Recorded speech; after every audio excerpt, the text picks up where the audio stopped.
and change the world with one story, one family, one child at a time. More than 20 years of broadcasting experience as part of ABS-CBN, the Philippines' largest multimedia network, and 4 years as the Bantay Bata 163 program director has made her an authority in journalism and public service. All these years and beyond, all these opportunities, she always been a woman on a mission. Her raison d'etre has always been to empower families and change the world. One story, one family, one child at a time. A broadcaster, advocate, social media journalist. Ladies and gentlemen, Miss Jing, Castañeda.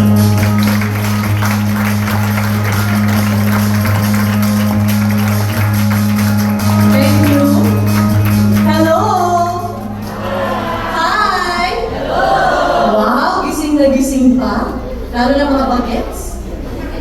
Thank you for the invitation, and I'm very happy to be here. I have a lot of titos and titas in the audience. Tito Sunny, and Mr. Buhain is the dad of my good friend, Don Buhain.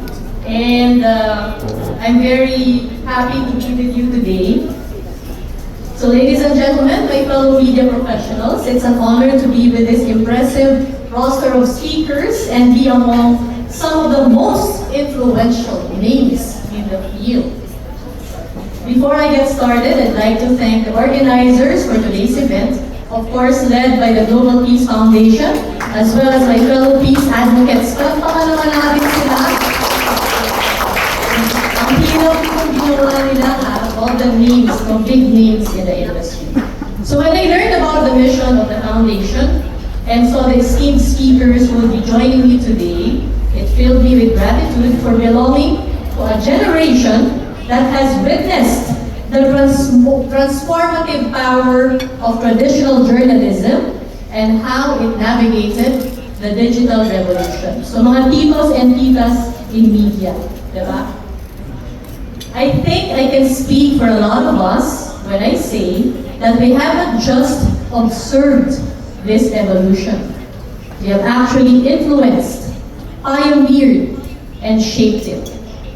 Our experience has given us invaluable insights into the effects of the digital revolution on the media landscape, whether from the perspective of broadcast or print media professionals. So napakinggan natin kanina, di ba, mga bagets.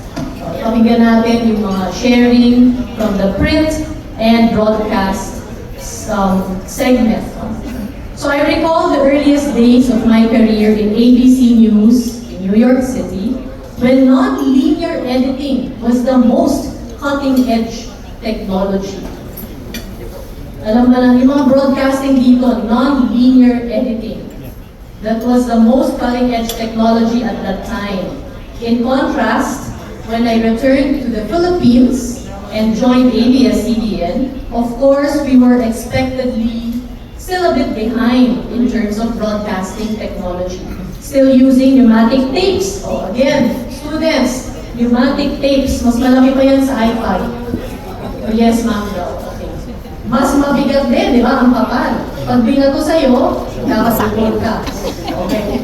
Ayan, so pneumatic tape, this was circa 2000, no? That was the way editing was done in the Philippines at that time. So there was no teleradyo. We had radyo, pahayagan, newspaper, and of course TV. But fast forward to today, after I spent nearly 2 decades in TV, radio, and teleradyo, we have witnessed a radical transformation in how news and media are created and disseminated. Of course, all thanks to digital platforms and social media. Being a journalist has been one of my life's greatest blessings, enabling me to be a first-hand witness and narrator of the most significant stories in our country and around the world. More important, it gave me the opportunity to be of service to our kababayans. So just to share with you a little bit of my journey, maiksi lang, hindi ko pa maalala mo kaya. Maiksi lang naman. My transition to embracing digital platforms can be divided into 3 phases: pre-pandemic, during the pandemic, and post-pandemic. So before the pandemic, social media to me was basically just an extension of my work. So I began by sharing clips of my reports and stories from TV Patrol. Alam niyo TV Patrol? Salamat po. Umagang may ganda. Yes. Mga kapamilya, okay. Before I knew it, I had gradually been amassing a following, so close to 1 million FB followers. So this was pre-pandemic. When the pandemic hit, I wanted to make the most out of the opportunity that my audience gave me. I began producing entertaining online shows, but focusing on advocacies close to my heart. Health, family, child welfare, women empowerment, and of course, current events. So mga Zoom interviews yan. So my show was, or is, Pamilya Talk. And of course, we all witnessed how the post-pandemic era ushered in new beginnings for many. Others chose comedy, so kanina binabanggit ng iba nating speakers, no? Or some more artistas or entertainment as their content. For me, it came with a surprise that traditional media professionals like me would have up to 20 million in audience reach. It was enough to reinforce my belief in the power of media and the public's need to be informed and educated on important issues. I was also lucky enough to add another form of media to my platforms when I became a regular columnist for the Philippine Star. So now, as I continue to pursue this multimedia career, I vow to do so as a traditional journalist. Inibento ko lang yan. Kung may Google, hindi niya makikita. Hindi multimedia eh. Hindi multimedia. Traditional journalist. It's a word I have coined.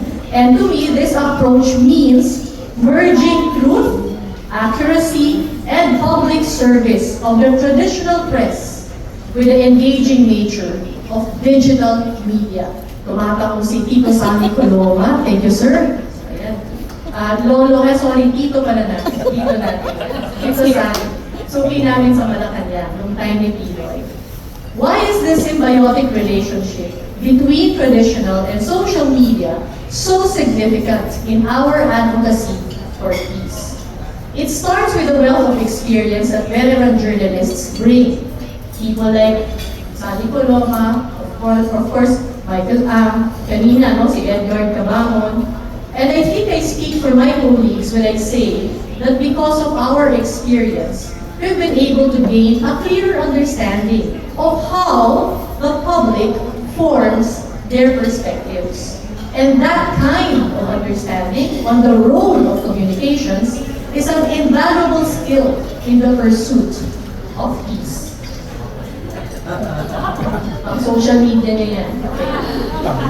And social media, as we all know, is an indispensable tool for amplifying sustained campaigns and messages. I'd like to underline that word, sustained campaigns and messages. Bakit?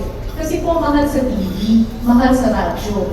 So doing campaigns on radio and on TV, and maybe also on print, sir, no? May bayad talaga eh, no? Effective on social media. Mahal, syempre. So you have to pay for airtime, print space, and even for TV, no? Airtime din yun. Unlike in social media, that's why you can do sustained advocacies. Sustainable, consistent advocacies on social media. So as media professionals, lahat po tayo dito, invested in the development of peace, we need to ensure that the messages we disseminate in all of our platforms are filled with hope, peace, inspiration, and love. So I'm very happy all of the previous speakers were talking about the same thing. Hope, peace, inspiration, and love. So take for example the Israel-Hamas conflict, the most recent tragic display of war and destruction. Regrettably, we are no strangers to such images, with armed conflicts in Mindanao often bringing us parallel scenes of devastation. I recently had the privilege of engaging in a conversation with the leaders of the Bangsamoro Autonomous Region in Muslim Mindanao, or BARM. And their collective vision is clear. They yearn for a progressive, modernized region. So iisa po ang panaginip nating lahat, ang pangarap nating lahat. But they know, and we know, that this dream cannot become a reality without peace. Kahit gano'n po nila paghirapan at itayo ang turismo, maglagay ng mga kalye, tulay, etc. Isang kidnapping lang at isang bomba. Burado lahat ng paghihirap nila. As we've learned from the COVID-19 pandemic, beyond basic needs like food and livelihood, people long for hope and inspiration to propel them forward. Luckily, we, as media practitioners, possess the unique ability to capture and portray stories with such vividness and emotion that they can ignite public sentiment, uniting people behind a common cause, just as Filipinos come together in times of calamity. This means that we can also channel this collective spirit to fight for peace. But where do we start? I propose that we begin by addressing the root causes of armed conflict and insurgency. Ano po yun? Poverty, corruption, sickness, illiteracy, and hopelessness. Parang ang hirap, no? So it's an imposing and daunting list. And of course, it can sound impossible. But I have another option. And that is to strengthen a core unit of our society, the family. This was also mentioned by our previous speakers, and talagang nakakatuwa na we're all aligned and we're thinking about the same thing.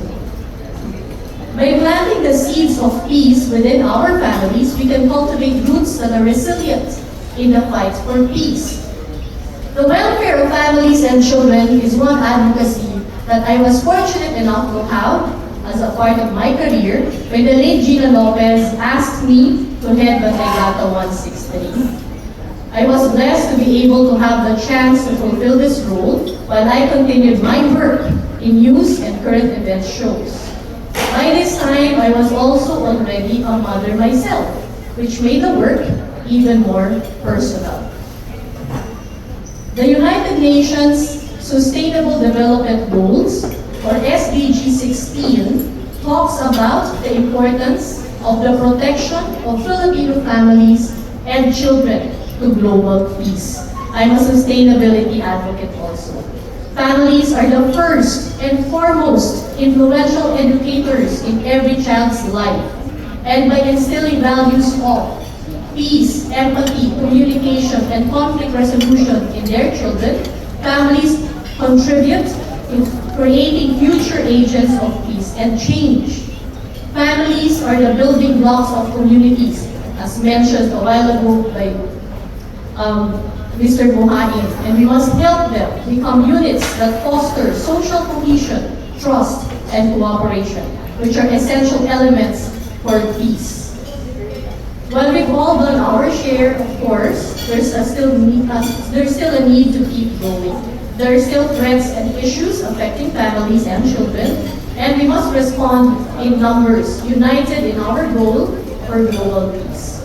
Empowering Filipino families has been a cause I have dedicated a substantial part of my life and career to, and it is an advocacy I'd like to share with my fellow media professionals. Actually, I don't need to share them. Pare-pareho na pala tayo, no? We're all aligned with we're all in one direction, and that's in strengthening the families. After all, we're all part of the same community. Diba? United by our roles as, to our foreign guests, we have kapamilya, kapuso, kapatid. Diba? Hindi nyo lang naiintindihan lang tayo. So, walang makalalang natin tayo. Kapamilya, kapuso, kapatid. Those are early modern which ultimately means we're all part of one big family. And basta huwag lang kasabwan. Lang tayo sa kapamilya, kapuso, at kapatid. So I want to emphasize the immense power of the platforms we yield. When we combine the vast audiences and influence of all the esteemed speakers here, but also of the influence of our youth, para baka natin yung youth. Hindi yung mga tuyok, ha? Tuyok, hindi kasama, nagkakaas ng kamay. Tuyok lang po, youth.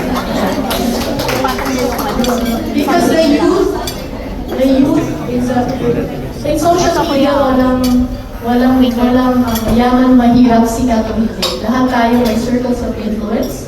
And if you combine all of our power, then you can just imagine what we can do together. The potential reach and impact of our messages of peace and hope are undeniable. With the integration of social media, we have the capacity not only to create movements for peace, but also to inspire and amplify hope. So in realizing global peace, we must recognize the pivotal role of children and families. Empowering families to provide a stable, nurturing, and values-driven environment is a crucial step toward a more peaceful world. This objective needs a collective effort from all of us by using our digital platforms to foster strong, peaceful, and loving families who lay the groundwork for future generations that can contribute to building a more just and peaceful world. So I'm looking forward to collaborating with everyone here. Titos, titas, kuyas, ates, may baby ba dito? Kayo nagpapanggap na baby. Okay, babies, ayan. So we can make the most of our platforms and create more compelling content that educates, strengthens, and empowers Filipino families. Kanina si Edgar, no, was already talking about mano, pagmamano, creating a campaign, creating shows. So maybe that's where we can start.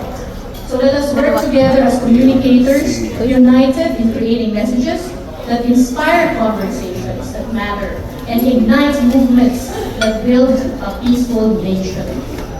To end, again, I'd like to thank the organizers of this event, the Global Peace Foundation, under the leadership of Mr. Aldrin Ituma, Global Peace Philippines Executive Director. Palakpakan naman po natin.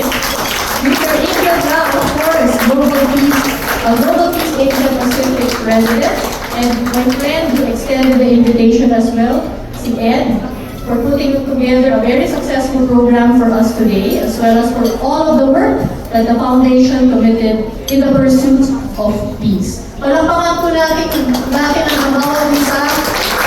Tulong-tulong po tayo dito po sa ating advocacy. Maraming salamat. Once again, ladies and gentlemen, let's give a big round of applause to Miss Jing Castañeda. Sa TV ko lang po napapanood si Miss Jing, pero nasa harap ko na siya. Alright, once again, thank you so much for that message. It's so inspiring, especially to those who are content creators, to the youngsters out there, to really use your circle of influence in promoting peace. Alright, once again, thank you so much, Miss Jing, for that beautiful message. And with that note, you guys have to fasten your